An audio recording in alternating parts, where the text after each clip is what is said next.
नमस्कार विद्यार्थी मित्रांनो, तुमचं स्वागत आहे आपल्या बी द बेस्ट या यूट्यूब चॅनलवर। आजपासून आपण जी नवीन सिरीज सुरू केलेली आहे एक्सप्लोरिंग स्पेस, याचा दुसरा पार्ट आजच्या व्हिडिओमध्ये बघणार आहोत।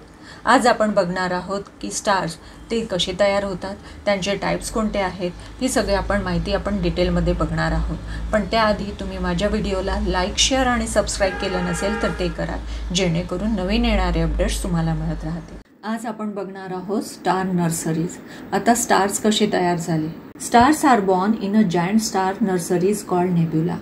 आता नेब्युला म्हणजे काय, आपण त्याला मराठीमध्ये निहारिका असं म्हणूया।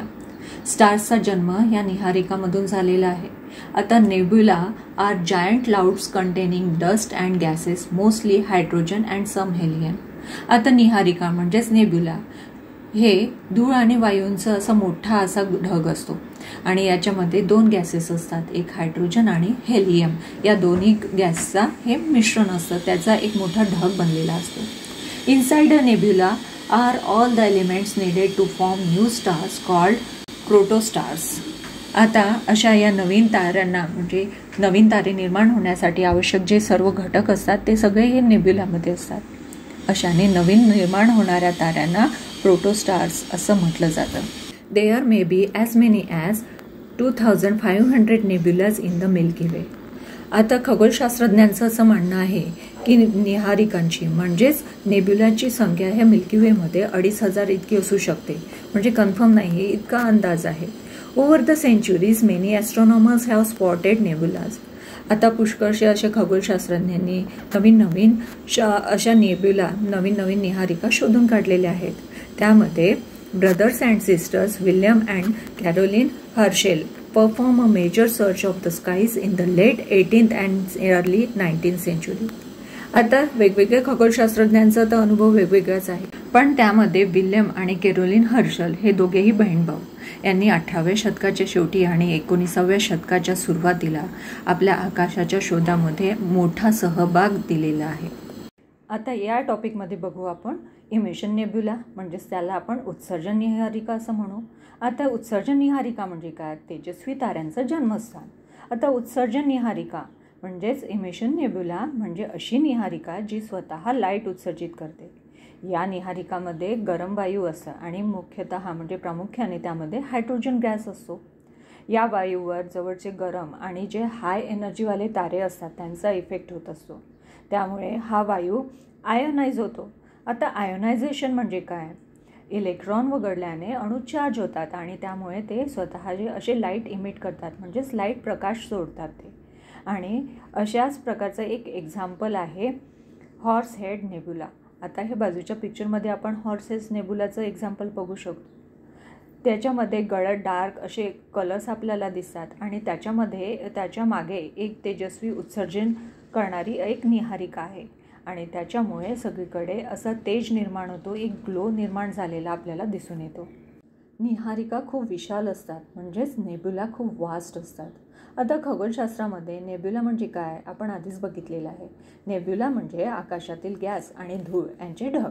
आता हे ढग इतके मोठे असतात, इतके विशाल असतात की त्यांची कल्पना करणंही सामान्यांना कठीण असतं। आता एक्झाम्पल घेऊया, ओरियन नेब्युला ही पृथ्वीच्या जवळपास असलेल्या निहारिकांपैकी एक आहे। आता हिचा व्यास म्हणजेच डायमीटर सुमारे 30 प्रकाश वर्ष इतका आहे। आता एक प्रकाश वर्ष म्हणजे किती, तर जितका अंतर प्रकाश 1 वर्षात पार करतो म्हणजे सुमारे 9.46 ट्रिलियन किलोमीटर, तर 30 प्रकाश वर्ष म्हणजे किती होईल, आता तुम्हीच अंदाज बांधा। पण हे काहीच नाही, काही निहारिका यापेक्षाही खूप मोठ्या आहेत बरं का। आणि त्यातलं एक एक्झाम्पल म्हणून आपण घेऊया ट्रँट्युला नेब्युला। हे आपण बाजूच्या आकृतीमध्ये बघतो आहे। ही ट्रँट्युला नेब्युला नावाची एक निहारिकाच आहे आणि जिला पार करण्यासाठी, जिला आपल्या पृथ्वीपर्यंत पोहोचण्यासाठी प्रकाशालाही 600 वर्ष लागतील। म्हणजे यावरून आपल्याला कल्पना येईल की निहारिका म्हणजेच नेब्युला खरोखर गॅस आणि धुळेंची गॅलेक्सीप्रमाणेच एक मोठं स्ट्रक्चर आहे आणि त्याची कल्पना आपण शब्दामध्ये सुद्धा करू शकत नाही। आजच्या व्हिडिओमधील आपला लास्ट टॉपिक आहे द कॅट्स आय नेब्युला। आता कॅट्स आय नेब्युला म्हणजे मांजरीच्या डोळ्यासारखी निहारिका, मांजरीच्या डोळ्यासारखी नेब्युला।